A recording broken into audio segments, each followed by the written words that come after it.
57वां अध्याय स्यमंतक हरण, शतधन्वा का उद्धार और अक्रूर जी को फिर से द्वारका बुलाना। श्री सुखदेव जी कहते हैं, परीक्षित, यद्यपि भगवान श्री कृष्ण को इस बात का पता था कि लाक्षा ग्रह की आग से पांडवों का बाल भी बांका नहीं हुआ है, तथापि जब उन्होंने सुना कि कुंती और पांडव जल मरे, तब उस समय का कुल परंपरोचित व्यवहार करने के लिए वे बलराम जी के साथ हस्तिनापुर गए। वहां जाकर भीष्म पितामह, कृपाचार्य, विदुर, गांधारी और द्रोणाचार्य से मिलकर उनके साथ संवेदना सहानुभूति प्रकट की और उन लोगों से कहने लगे, हाय हाय, यह तो बड़े ही दुख की बात हुई। भगवान श्री कृष्ण के हस्तिनापुर चले जाने से द्वारका में अक्रूर और कृतवर्मा को अवसर मिल गया। उन लोगों ने शतधन्वा से आकर कहा, तुम सत्राजित से मणि क्यों नहीं छीन लेते?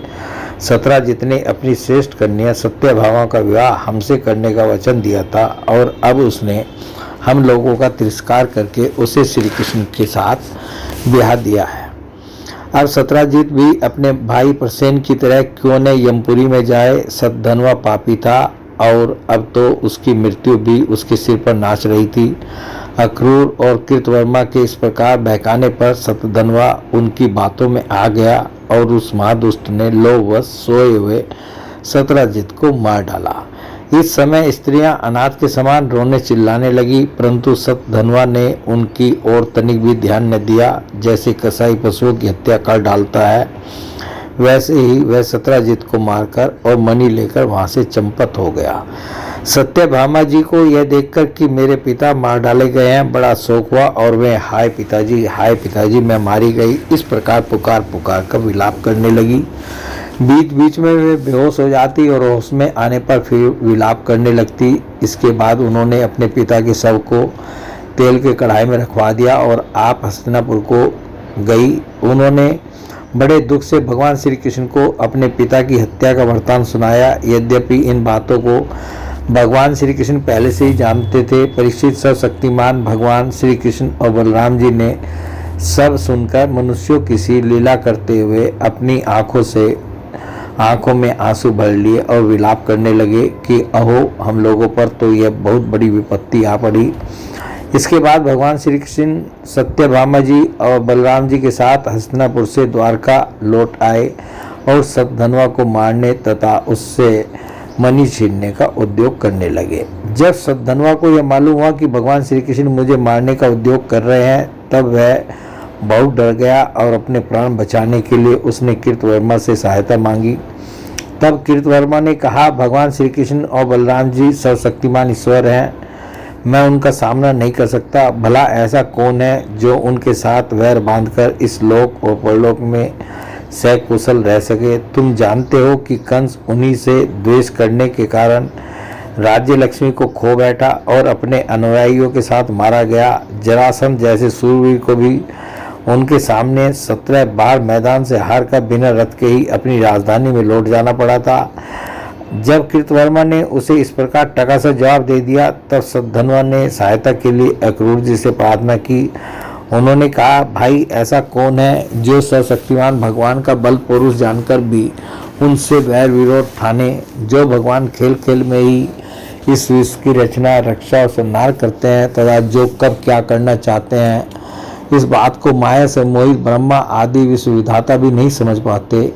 जिन्होंने 7 वर्ष की अवस्था में जब वे नीरे बालक थे, एक हाथ से गिरिराज गोवर्धन को उखाड़ लिया और जैसे नन्हे नन्हे बच्चे बरसाती छत्ते को उखाड़कर हाथ में रख लेते हैं, वैसे ही खेल खेल में 7 दिनों तक उसे उठाए रखा। मैं तो उन भगवान श्री कृष्ण को नमस्कार करता हूँ, उनके कर्म अद्भुत हैं, वे अनंत अनादि एक रस और आत्मस्वरूप हैं, मैं उन्हें नमस्कार करता हूँ।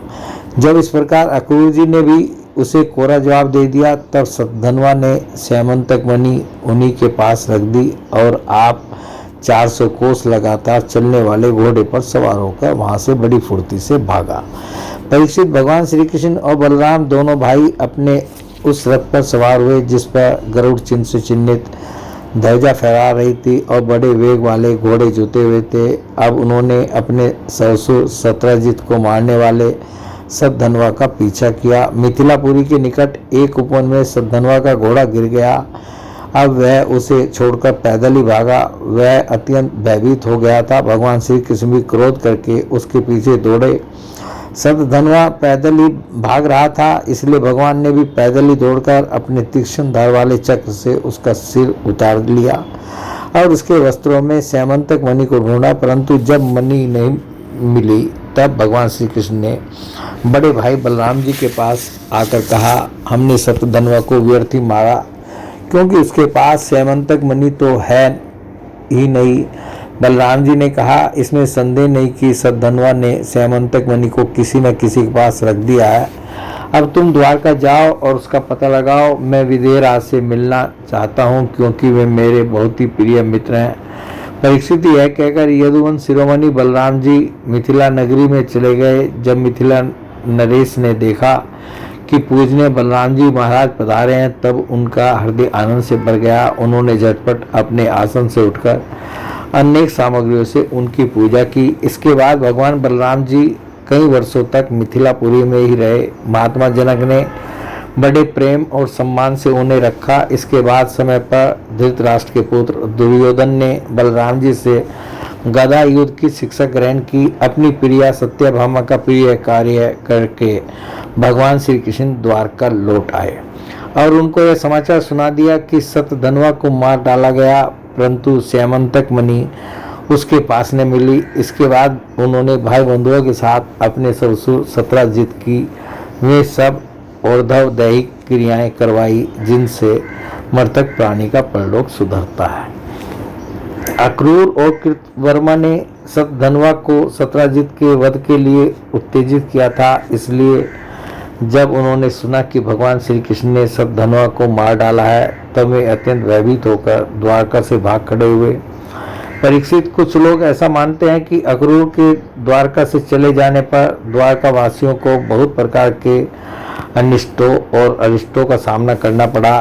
दैविक और भौतिक निमित्तों से बार बार वहाँ के नागरिकों की शारीरिक और मानसिक कष्ट सहना पड़ा।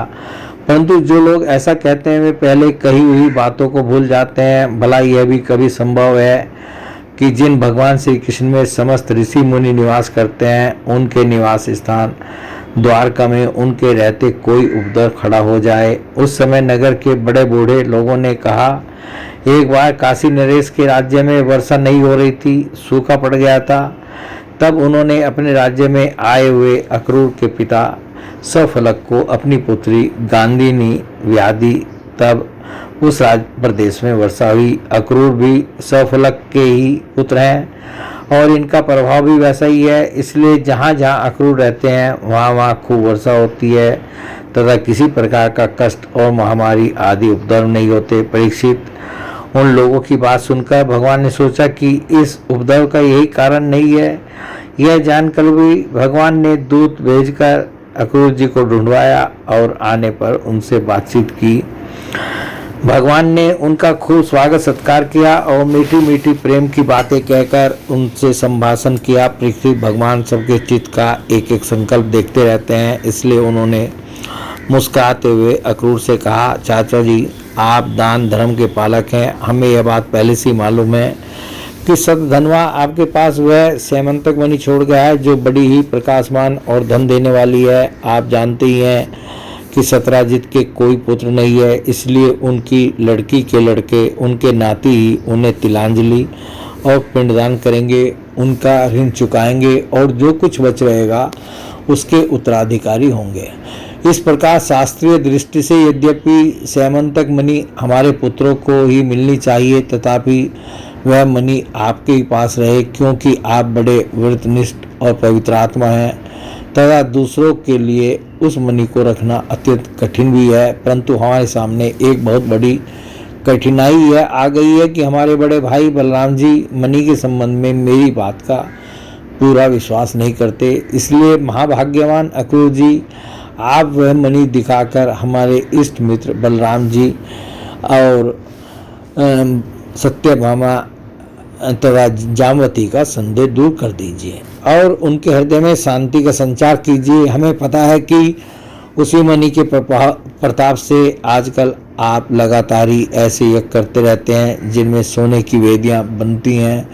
परीक्षित, जब भगवान श्री कृष्ण ने इस प्रकार सांत्वना देकर उन्हें समझाया बुझाया, तब अक्रूर जी ने वस्त्र में लपेटे हुए सूर्य के समान प्रकाशमान वह मणि निकाली और भगवान श्री कृष्ण को दे दी। भगवान श्री कृष्ण ने वह स्यमंतक मणि अपने जाति भाइयों को दिखाकर अपना कलंक दूर किया और उसे अपने पास रखने में समर्थ होने पर भी पुनः अक्रूर जी को लौटा दिया।